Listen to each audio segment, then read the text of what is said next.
Assalamualaikum warahmatullahi wabarakatuh.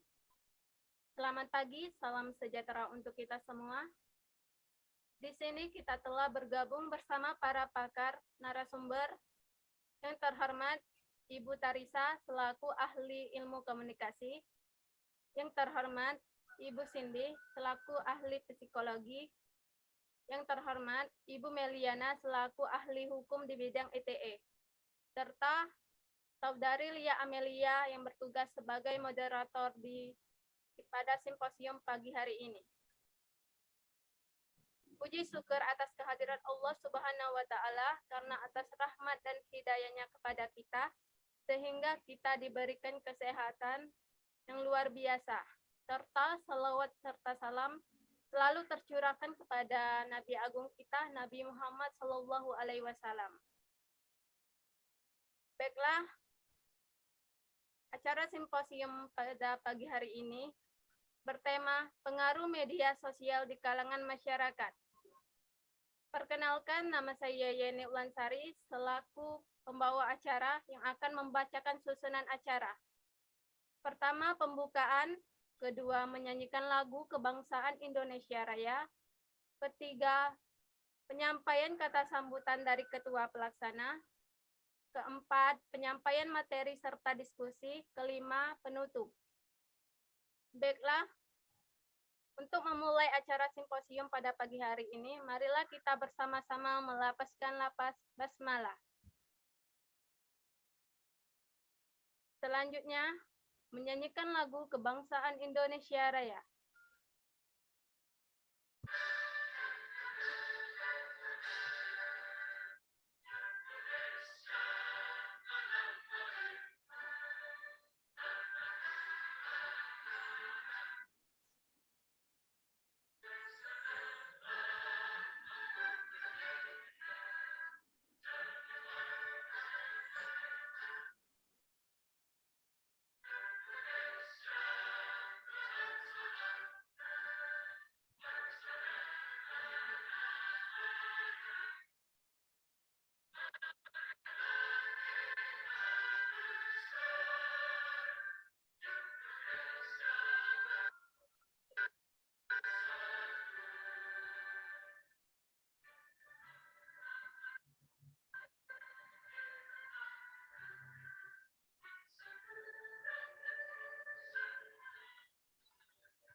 Acara selanjutnya, penyampaian kata sambutan dari Ketua Pelaksana yang akan disampaikan oleh Saudari Adistri Putri. Kepada Saudari Adistri Putri, dipersilahkan. Assalamualaikum warahmatullahi wabarakatuh. Alhamdulillahirrahmanirrahim, teman-teman sekalian, pada kesempatan kali ini Allah memberikan kita nikmat hingga kita pada hari ini bisa melakukan simposium, bisa mengikuti acara simposium. Salawat serta salam tak lupa kita haturkan kepada suri tauladan kita, Nabi Agung Nabi Muhammadin SAW. Sebelumnya, terima kasih kepada ketiga narasumber kita yang sudah bersedia untuk memberikan materi pada simposium kali ini. Juga saya berterima kasih kepada teman-teman panitia yang sudah mempersiapkan kegiatan simposium ini dengan sebaik-baiknya, walaupun kegiatan ini dilakukan secara daring melewati Zoom meeting, namun semoga tidak mengurangi esensi dari acara kita pada pagi hari ini. Jadi teman-teman sekalian, adapun tema simposium kali ini yaitu pengaruh media sosial di kalangan masyarakat, yang seperti sudah kita ketahui bahwa media sosial ini memiliki pengaruh baik negatif maupun positif seperti itu. Dan sudah tidak asing lagi bahwa media sosial itu sudah menjadi dunia kedua bagi para masyarakat kita. Masyarakat kita bisa berjam-jam menghabiskan waktu untuk menjelajahi media sosial. Dan pada kesempatan kali ini kita akan membahas pengaruh-pengaruh, dampak-dampak, baik itu dampak positif maupun dampak negatif yang ada di media sosial. Jadi, marilah kita dengarkan dengan sesama materi demi materi yang akan disampaikan. Semoga dengan setelah mendapatkan materi tersebut, kita lebih bijak dalam bermedia sosial. Mungkin itu saja sambutan dari saya selaku Ketua Pelaksana. Kepada Allah saya mohon ampun. Wassalamualaikum warahmatullahi wabarakatuh.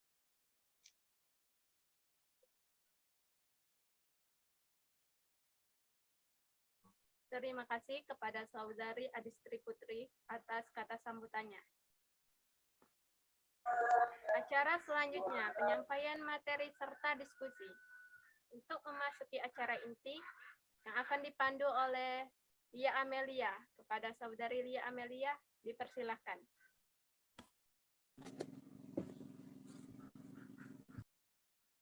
Baik, terima kasih kepada Yeni Wulansari selaku host kita pada pagi hari ini, yang telah memberikan saya kesempatan untuk melanjutkan rangkaian simposium pada pagi hari ini. Assalamualaikum warahmatullahi wabarakatuh. Selamat pagi dan salam sejahtera untuk kita semua. Sebelumnya, perkenalkan saya Lia Amelia selaku moderator yang akan memandu simposium pada pagi hari ini. Baiklah, hadirin peserta simposium, langsung saja kita memasuki acara selanjutnya, yaitu penyampaian materi dari para ahli. Setelah pemaparan materi, nantinya akan ada sesi tanya-jawab sanggahan atau tambahan serta diskusi. Namun sebelumnya, saya ingin menyapa dan memperkenalkan terlebih dahulu para narasumber kita. Narasumber pertama kita yaitu Tarisa SIKOM MIKOM. Beliau lahir pada tahun 1989. Beliau adalah pakar media sosial dan ilmu komunikasi. Beliau lulusan dari S1 Ilmu Komunikasi Universitas Sriwijaya, S2 Media dan Komunikasi Universitas Airlangga. Beliau adalah seorang jurnalis dan presenter. Baik, selanjutnya pemateri kedua yaitu Cindy SPD MP SI. Beliau lahir pada tahun 1990. Beliau adalah ahli pendidikan dan psikologi. Beliau lulusan S1 Program Studi Pendidikan Bahasa Indonesia Universitas Islam Ogan Komering Ilir. S2 Pendidikan Psikologi Universitas Indonesia. Beliau adalah seorang dosen psikologi di UGM. Penulis buku kepribadian anak, pesan moral, intelektual, emosional, dan sosial sebagai wujud integritas membangun jati diri. Baik, pemateri selanjutnya yaitu Meliana SHMH. Beliau lahir pada tahun 1990. Beliau adalah ahli hukum bidang IT, informasi dan transaksi elektronik. Beliau lulusan dari S1 Program Studi Ilmu Hukum Universitas Islam Ogan Komering Ilir. S2 Magister Hukum Kekayaan Intelektual dan Teknologi Universitas Indonesia. Beliau adalah seorang Biro Humas Kemenkumham, Kementerian Hukum dan Hak Asasi Manusia. Dan itulah para narasumber kita pada simposium kali ini. Seperti yang kita ketahui, simposium pada hari ini mengambil tema pengaruh media sosial di kalangan masyarakat. Selanjutnya saya akan menyampaikan beberapa ketentuan dalam acara simposium ini, yaitu penyampaian materi dari setiap narasumber kita. Kita beri waktu selama 5 menit sampai 15 menit. Selanjutnya sesi tanya jawab setelah narasumber kita telah menyampaikan materinya. Baiklah, langsung saja kepada pemateri pertama kita untuk menyampaikan materinya. Kepada Ibu Tarisa, kami persilakan.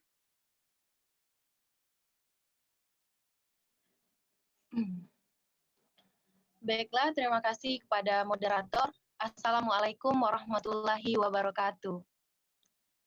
Alhamdulillah, puji dan syukurnya, mari kita mendengarkan kehadiran Allah Subhanahu wa Ta'ala yang telah memberikan kita nikmat dan karunia-Nya sehingga kita bisa berkumpul pada pagi hari ini, walaupun masih dalam keadaan COVID-19, tidak mengurangi rasa semangat kita untuk menambah ilmu.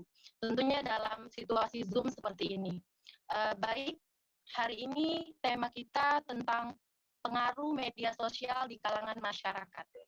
Izinkan saya untuk menyampaikan materi, yaitu materi pada pagi hari ini saya akan membahas tentang pengaruh penggunaan media sosial dan manfaat untuk bisnis tentunya dalam media sosial.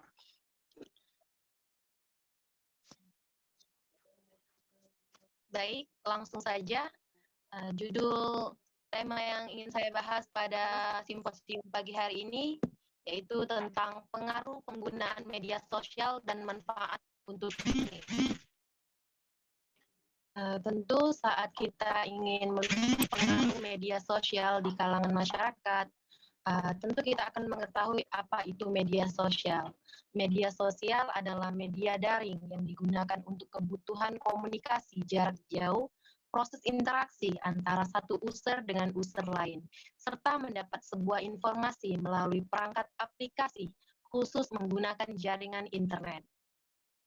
Agar pengguna media sosial ini lebih mudah dan cepat, dibutuhkan oleh koneksi internet dengan secara stabil dan cepat dan tidak perlu menghubungi orang lain melakukan kabel, telepon, atau alat penggunaan interaksi.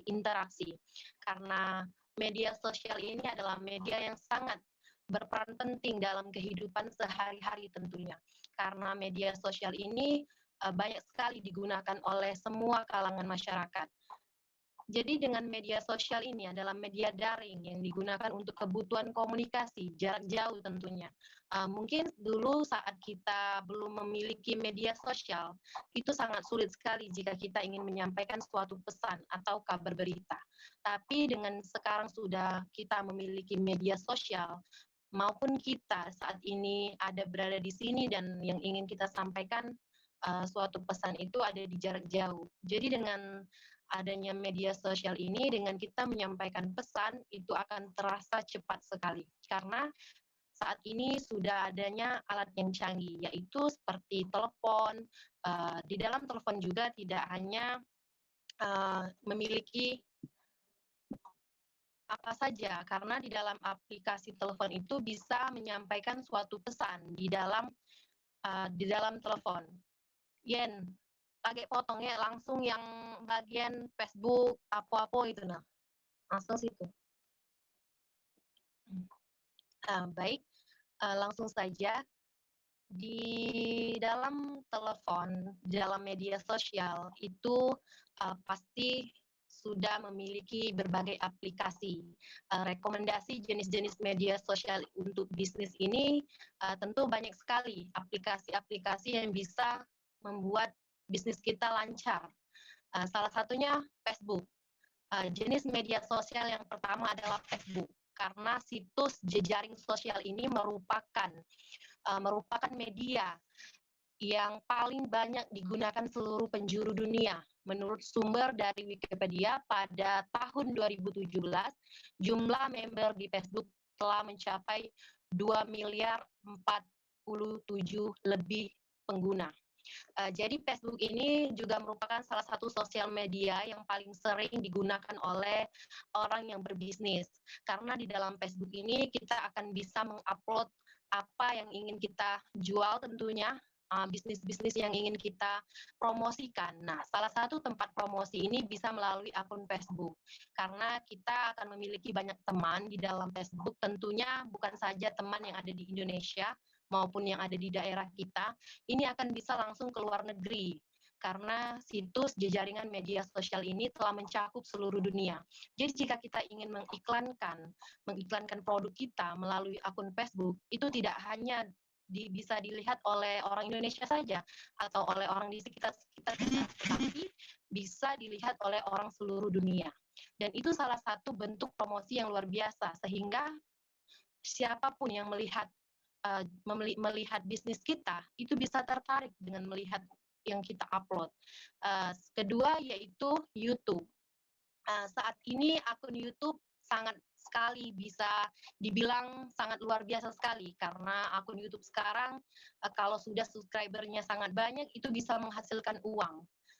Kita sebagai anak muda tentunya atau sebagai ibu-ibu yang di rumah itu kalau tidak ada urusan pasti buka YouTube, karena apa saja kalau ada menu yang ingin dimasak pasti melihat YouTube.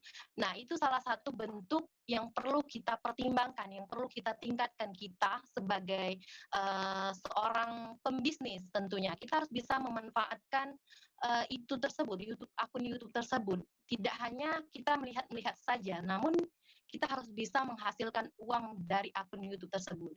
Nah, itu salah satu bisa mempromosikan bisnis kita di akun YouTube, tidak hanya di akun Facebook. Kita bisa memprodukan, misalnya kita berjualan baju atau jualan makanan, kita bisa mempromosikan jualan kita itu kepada akun YouTube, sehingga orang hanya bisa melihat atau bisa melihat menu yang kita upload. Wah, ini ternyata dari akun si A misalnya, itu tentu akan berpengaruh kepada kita, karena jika kita memanfaatkan sesuatu, itu akan berpenghasilan kepada kita sendiri. Jika kita hanya dulu pernah saat berjualan itu hanya jualan saja, tidak melalui media sosial. Saya rasa itu sangat kurang sekali minatnya. Selanjutnya, tadi sudah dijelaskan, yang pertama yaitu Facebook, yang kedua YouTube, yang ketiga sekarang adalah Instagram. Nah, Instagram ini merupakan salah satu sosial media yang paling populer, terutama bagi pengguna internet di Indonesia. Dengan total pengguna aktif mencapai 61 juta orang, dengan rata-rata usia yang aktif menggunakan ini adalah berada di rentang umur 18 sampai 24 tahun. Bahkan media sosial sekarang bukan hanya terkadang anak muda, namun juga orang dewasa dan juga anak-anak sudah sangat canggih bisa menggunakan media sosial. Jadi Instagram juga salah satu sarana untuk bisa mempromosikan apa yang ingin kita promosikan. Tentunya saat kita ingin berjualan.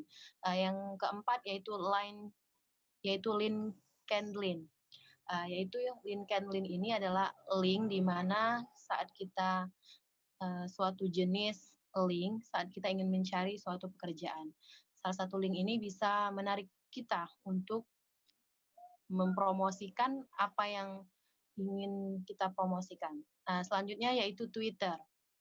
Twitter ini juga termasuk ke dalam salah satu medsos yang paling sering digunakan di Indonesia dan di dunia.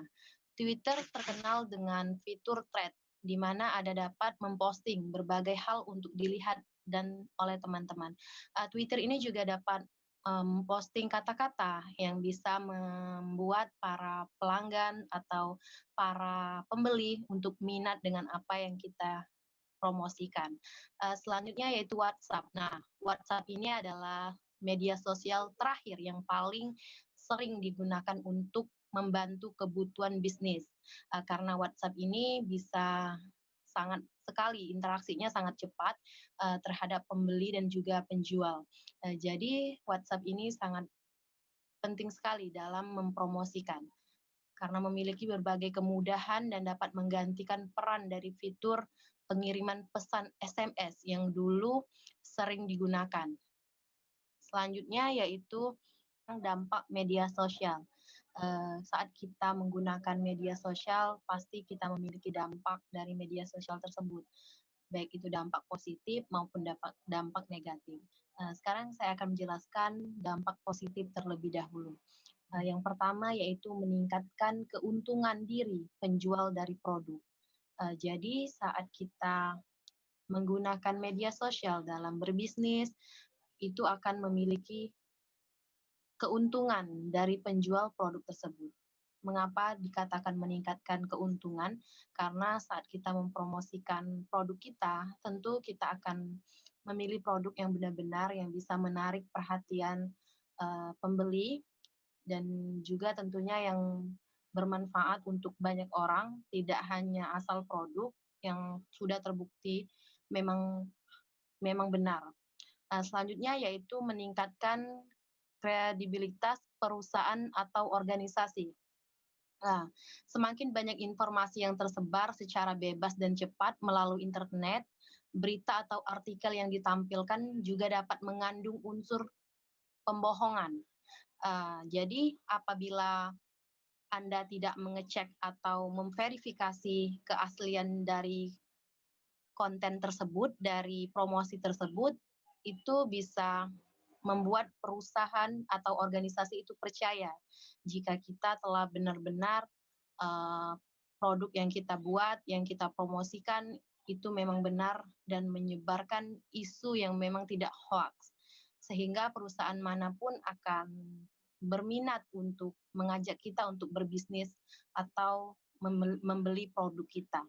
Selanjutnya yaitu menjalin kerjasama bisnis secara luas. Nah, ini yang saya katakan tadi bahwa media sosial ini bukan hanya penggunanya orang Indonesia saja atau orang di daerah kita ataupun orang-orang di sekitar kita. Namun media sosial ini digunakan oleh orang di luar negeri maupun seluruh dunia. Jadi ini bisa menjalin kerjasama secara bisnis, sehingga bisnis yang kita kembangkan bisa terjual dengan secara luas.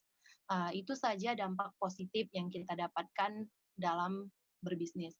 Selanjutnya dampak negatif. Nah, dampak negatif ini yaitu memperkenalkan produk yang tidak sesuai. Nah, ini yang banyak ditakutkan oleh seorang pembeli atau seorang tidak tertarik dengan produk kita jika kita memperkenalkan produk yang tidak sesuai. Apapun misalnya produk ini tidak terbukti sehingga tidak ada rasa niat ataupun minat dari seseorang ingin melihat atau membeli produk kita karena kurangnya kita memperkenalkan produk yang tidak sesuai. Selanjutnya yaitu menyebarkan berita atau informasi hoax. Nah, ini juga saat kita menggunakan media sosial jangan sampai kita menyebarkan berita-berita hoax ataupun isu-isu yang tidak sesuai. Apalagi saat kita berbisnis, kita tidak boleh memburuk-burukan atau menjelek-jelekan bisnis orang lain. Kita bisa berbisnis secara sehat, tidak boleh saling lempar ataupun saling berargumentasi terhadap produk masing-masing. Selanjutnya yaitu menimbulkan persaingan yang tidak sehat. Nah, ini juga penting dalam berbisnis menggunakan media sosial.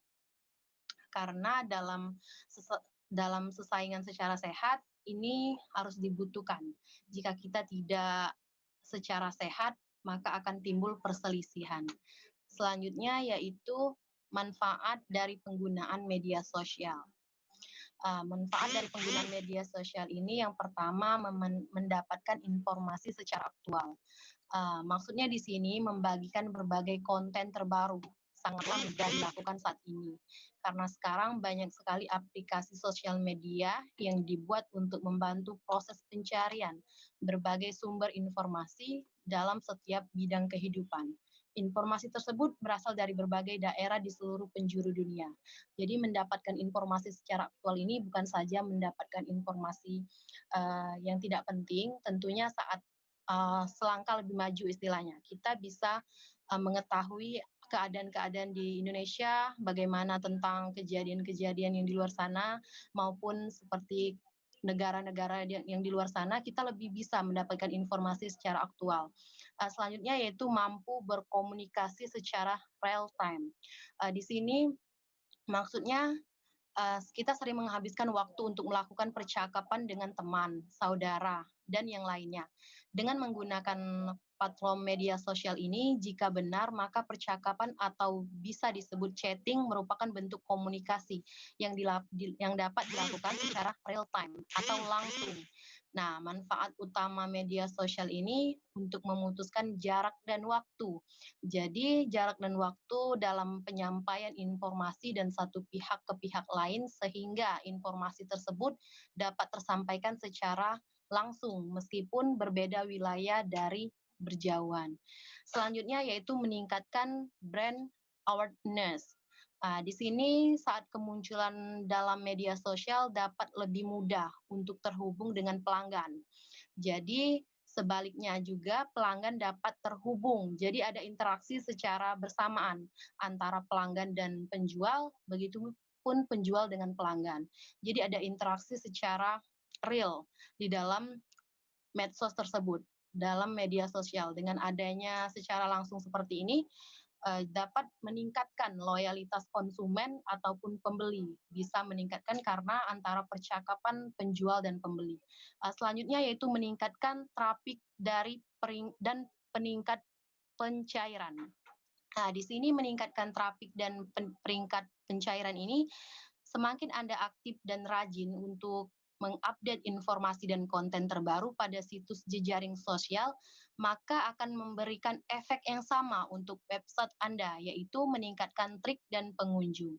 Jadi dengan kita meningkatkan kualitas promosi terus, misalnya kita meningkatkan apa-apa yang ingin kita jual, apa-apa yang ingin kita promosikan, jadi itu membuat para konsumen itu membuat kita tertarik akan lebih lanjut, sehingga ini juga memanfaatkan situs kita atau seperti dari Instagram, Facebook, WhatsApp, yang tempat-tempat kita promosikan tadi, sehingga terupdate terus akun-akun kita ini bisa menghasilkan uang tentunya. Jadi itu manfaat dari penggunaan media sosial. Jangan hanya kita memakai media sosial tanpa ada manfaatnya. Ingat, waktu kita berharga, kita sama-sama diberi waktu itu 24 jam dalam sehari. Jadi, sebagaimana kita bisa menyikapinya, bisa menggunakannya. Karena kebanyakan orang tidak bisa memanfaatkan waktu sebaik-baik mungkin. Jadi, walaupun dalam keadaan pandemi seperti ini, kita harus bisa memanfaatkan media sosial bukan hanya untuk kesenangan kita, tapi juga untuk bisa menghasilkan uang tentunya. Karena saat ini kita harus bisa membantu keluarga, bukan hanya untuk kepentingan kita sendiri.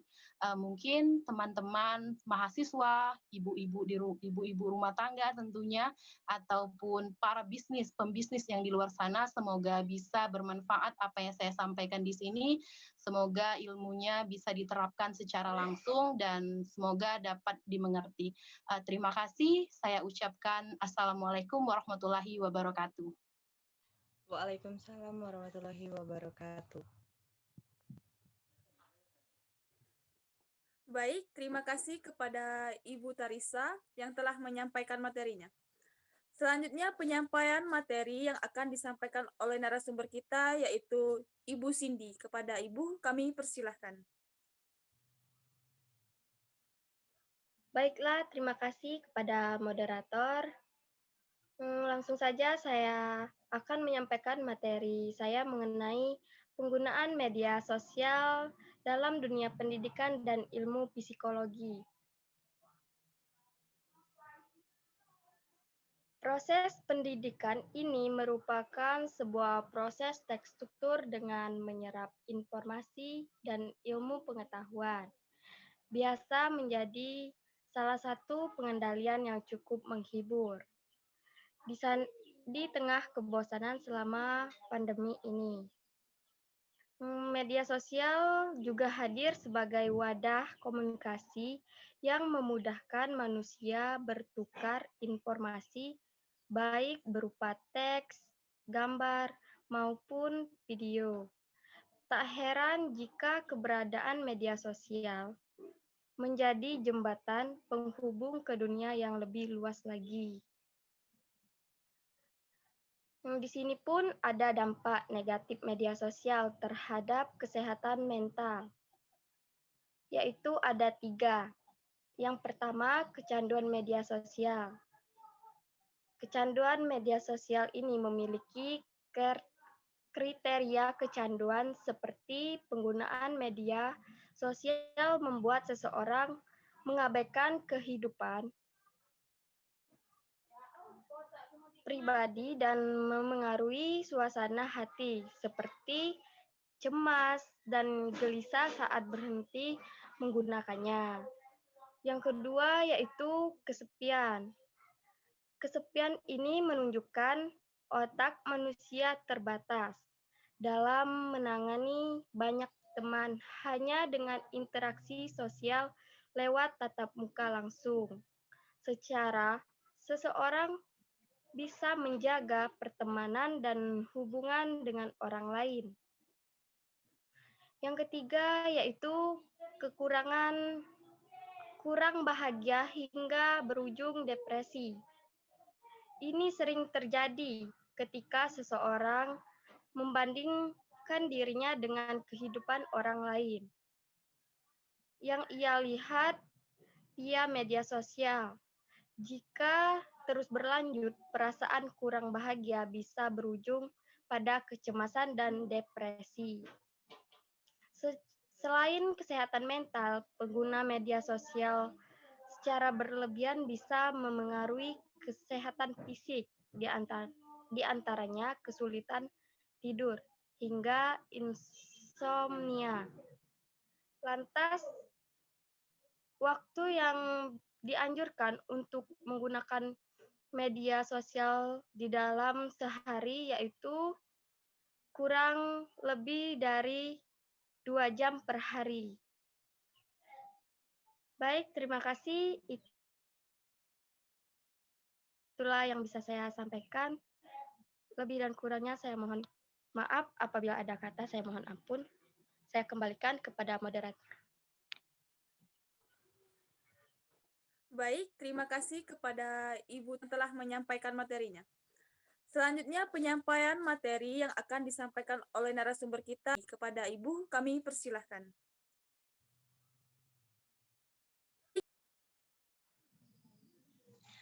Baik, terima kasih kepada moderator. Assalamualaikum warahmatullahi wabarakatuh. Alhamdulillah, kita masih bisa berkumpul untuk melaksanakan simposium pada pagi hari ini, walaupun dalam rangka secara virtual dengan keadaan sehat walafiat. Sebelumnya, perkenalkan saya Meriana. Pada kesempatan kali ini saya akan membahas sedikit materi mengenai media sosial dalam pandangan hukum sebagai Undang-Undang ITE, atau yang sering kita sebut dengan Undang-Undang Informasi dan Transaksi Elektronik. Sebelumnya, saya akan menjelaskan pengertian dari Undang-Undang ITE tersebut. Undang-Undang Informasi dan Transaksi Elektronik adalah ketentuan yang berlaku untuk setiap orang yang melakukan perbuatan hukum sebagaimana diatur dalam undang-undang ini, baik yang berada di wilayah hukum Indonesia maupun di luar wilayah hukum Indonesia, yang mengakibatkan yang memiliki akibat hukum di wilayah hukum Indonesia dan atau di luar wilayah hukum Indonesia dan merugikan kepentingan Indonesia. Baiklah, selanjutnya saya akan menjelaskan hal-hal yang perlu dihindari saat bermain media sosial agar tidak terjerat sesuai hukum Undang-Undang ITE. Yang pertama, penghinaan dan atau pencemaran nama baik. Di media sosial, kita tidak bisa sembarangan menjelek-jelekan individu maupun lembaga tertentu karena sudah diatur dalam pasal 45 ayat 3.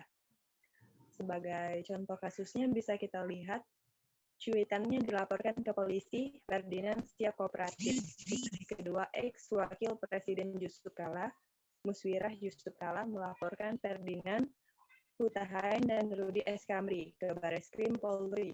Cuitan mereka di media sosial dinilai mencemarkan nama baik Yusuf Kala. Jadi Ferdinand Hutahain dan Rudi S. Kamri membuat status di salah satu akun media sosial mereka yang bermaksud untuk menjelekkan nama individu yaitu putri kedua ex wakil Presiden Yusuf Kala. Jadi kita tidak boleh sembarangan dalam membuat status atau memberi komentar pada akun media sosial kita karena bisa terjerat dalam hukum undang-undang ITE. Selanjutnya, yang kedua, melanggar kesusilaan jika Anda mengunggah konten atau video berbau pornografi serta dinilai mencemarkan nama baik seseorang, berhati-hatilah karena Anda dapat dijerat dengan pasal 45 ayat 1 dan 3. Selanjutnya yang ketiga, menyebarkan berita bohong dan menyesatkan yang mengakibatkan kerugian konsumen. Dapat dipidana menurut Undang-Undang ITE tergantung dari muatan konten yang disebarkan. Next.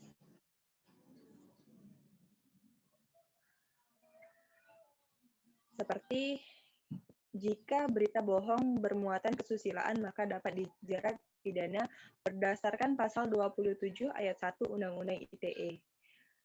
Jika bermuatan perjudian maka dipidana berdasarkan pasal 27 ayat 2 Undang-Undang ITE. Jika bermuatan penghinaan dan atau pencemaran nama baik dipidana berdasarkan pasal 27 ayat 3 Undang-Undang ITE.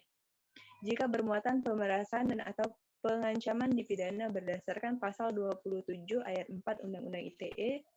Jika bermuat menimbulkan rasa kebencian berdasarkan sara dipidana berdasarkan pasal 28 ayat 2 Undang-Undang ITE.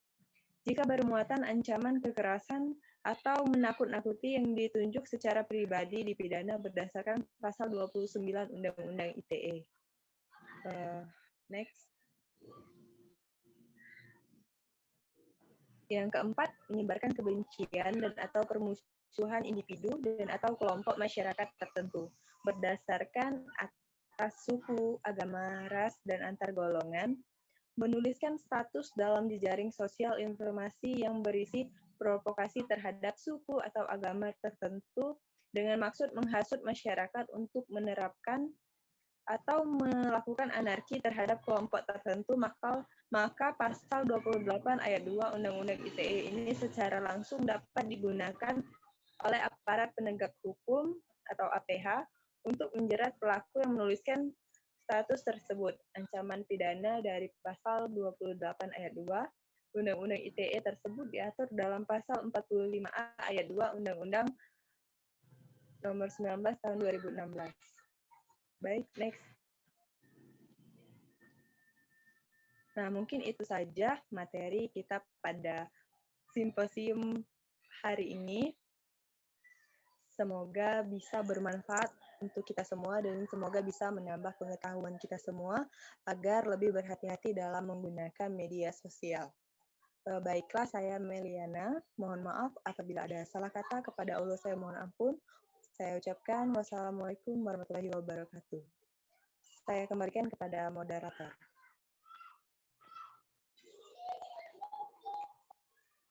Baik, terima kasih kepada Ibu Meliana yang telah menyampaikan materinya. Tiba saatnya kita memasuki sesi tanya-jawab.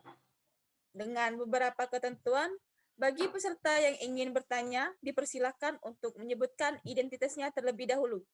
Dan pertanyaan diajukan dengan singkat, padat, dan jelas. Langsung saja, kita mulai sesi diskusi dan tanya-jawab ini. Dipersilahkan kepada peserta simposium yang ingin bertanya, kami persilahkan. Baik, langsung saja kepada Saudari Tarisalia untuk menyampaikan pertanyaannya kepada Saudari, dipersilahkan. Baik, terima kasih kepada moderator. Assalamualaikum warahmatullahi wabarakatuh. Perkenalkan, nama saya Tarisalia. Saya ingin bertanya kepada pemateri. Pertanyaannya, manfaat apa yang didapatkan oleh pemerintah dengan adanya Undang-Undang ITE?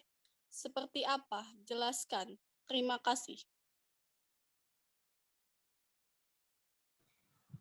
Baik, terima kasih kepada Saudari Tarisalia atas pertanyaannya. Mungkin langsung saja dipersilakan kepada narasumber kita untuk menjawab pertanyaannya.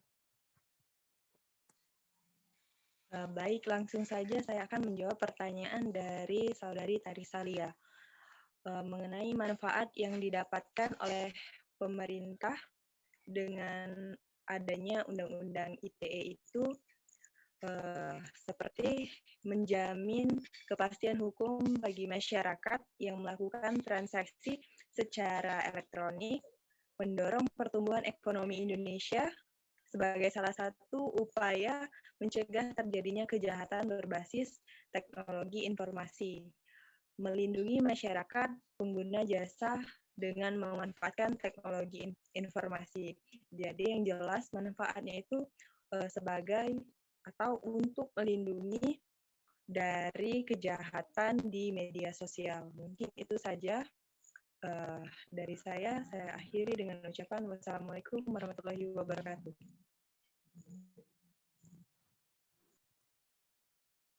Baik, kepada peserta simposium yang ingin bertanya, kami persilahkan. Baik, langsung saja kepada Saudari Erna Susanti untuk menyampaikan pertanyaannya kepada Saudari, dipersilahkan. Baik, terima kasih kepada moderator. Assalamualaikum warahmatullahi wabarakatuh. Perkenalkan, saya Erna Susanti, saya dari Sekolah SMA N1 Tanjung Bobo. Saya izin bertanya kepada pemateri. Jadi, seperti yang kita ketahui, semenjak pertama kali diluncurkan media sosial seperti Instagram, Facebook, begitu menyita perhatian masyarakat, terutama di kalangan remaja pada saat ini. Terlalu sering bermain atau bermedia sosial, apakah berpengaruh pada psikologis kita? Terima kasih. Wassalamualaikum warahmatullahi wabarakatuh.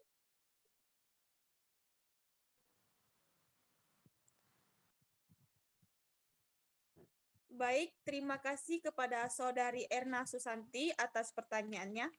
Mungkin langsung saja kepada narasumber kita untuk menjawab pertanyaannya. Baik, terima kasih kepada moderator. Langsung saja saya akan menjawab pertanyaannya. Ya, bisa berpengaruh menggunakan media sosial secara tidak tepat dan berlebihan dapat memberikan dampak negatif, baik fisik, psikologis, dan sosial. Dampak secara fisik, misalnya masalah penglihatan dan masalah tidur. Penggunaan media sosial membuat individu menatap layar terlalu lama, sehingga dapat membuat mata kelelahan. Untuk mengurangi dampak buruk dari media sosial ini, sangat disarankan agar cerdas bermedia sosial. Tanamkan sikap kritis dan mencari tahu informasi agar tidak mudah terpengaruh dan pada akhirnya memengaruhi kondisi kesehatan mental. Diharapkan masing-masing individu bisa melakukan refleksi diri dan lebih bijak menggunakan media sosial. Misalnya menentukan batas atau membuat jadwal kegiatan yang bisa menggantikan penggunaan media sosial. Jika digunakan secara tepat, maka media sosial dapat berguna bagi kita. Baik, itulah jawaban dari saya. Saya kembalikan kepada moderator. Baik, terima kasih kepada Ibu Cindy atas jawabannya. Langsung saja kepada peserta simposium yang ingin bertanya, kami persilahkan. Baik, langsung saja kepada Saudari Nopi Sanjaya untuk menyampaikan pertanyaannya. Kepada Nopi, kami persilahkan. Terima kasih kepada moderator atas kesempatannya. Assalamualaikum warahmatullahi wabarakatuh. Perkenalkan, nama saya Nopi Sanjaya. Saya di sini pebisnis online shop. Baik, izin bertanya. Media sosial digunakan untuk kegiatan komunikasi atau aktivitas lainnya. untuk kegiatan yang bersifat bisnis yang dapat menghasilkan keuntungan. Media sosial juga sangatlah penting untuk semua orang, terutama bagi saya sendiri sebagai bisnis jualan online shop. Yang seringkali saya promosikan di Facebook, di Instagram, di YouTube, di WhatsApp, dan lain-lain. Jadi, yang ingin saya tanyakan, bagaimana sih saya bisa mengukur keberhasilan pemasaran dalam media sosial? Terima kasih. Itu saja pertanyaan dari saya. Kembali kepada moderator.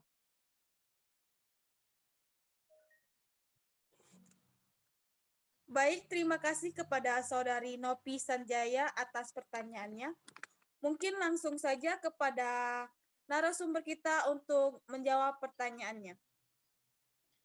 Baik, Assalamualaikum warahmatullahi wabarakatuh. Sebelumnya saya ucapkan terima kasih kepada moderator dan saya juga ucapkan kepada penanya. Tentunya Mbak Nopi sebagai pebisnis online shop, benar sekali. Saat mudah seperti ini tentu kita harus bisa memanfaatkan media sosial dengan sebaik-baiknya. Salah satunya dengan berbisnis. Tadi Mbak Novi mengatakan bagaimana kita mengukur keberhasilan kita dalam menggunakan media sosial dalam berbisnis.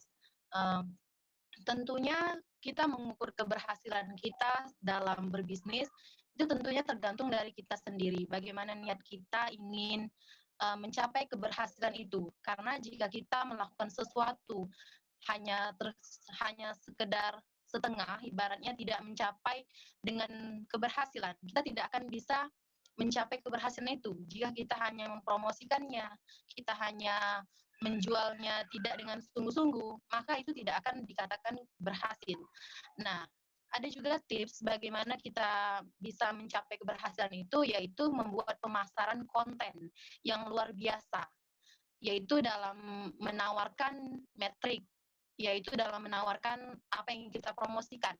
Dalam Facebook misalnya, memberikan akses kepada administrator ke halaman Web Insight secara gratis. Halaman ini memberitahukan informasi kepada Anda, beberapa banyak orang yang berinteraksi pada postingan Anda, sehingga Anda bisa melihat bagaimana rasa ketertarikan pelanggan atau konsumen yang ingin melihat produk Anda.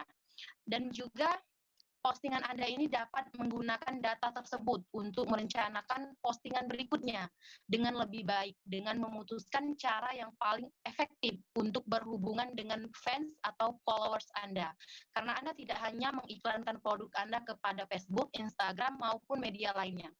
Jadi, dengan Anda mempromosikan dari Facebook dan juga gunakan Google Analytics.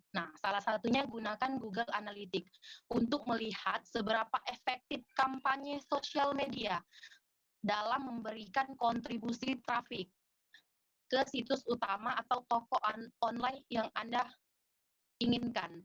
Jika Anda melihat Twitter, Facebook, atau platform sosial lainnya terdapat sebagai referral atas ke situs Anda.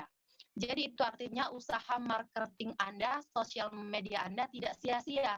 Jadi kita perlu melihat teliti bagaimana sosial media yang kita butuhkan dalam promosi tersebut. Tidak hanya upload, namun kita perlu menyelidiki dan melihat bagaimana rasa keinginan seseorang atau rasa konsumen itu bisa tertarik kepada kita, sehingga itu bisa melihat keukuran keberhasilan kita sebagai pebisnis. Karena jika kita melihat seseorang tertarik dengan apa yang kita produk, itu dalam diri kita tentu merasa puas bahwa hasil yang kita olah, bahwa hasil yang kita promosikan itu bisa diterima oleh masyarakat lain tentunya. Jadi itu saja mungkin bagaimana kita melihat rasa keberhasilan kita sebagai seorang pebisnis. Semoga dapat bermanfaat dan semoga Mbak Novi tetap berbisnis. Semoga bisnisnya tetap lancar. Saya ucapkan terima kasih. Saya akhiri. Wassalamualaikum warahmatullahi wabarakatuh. Kembali kepada moderator.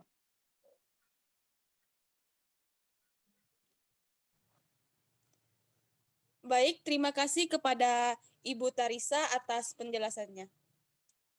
Hadirin para peserta simposium, demikianlah diskusi simposium kali ini yang membahas tentang pengaruh media sosial di kalangan masyarakat.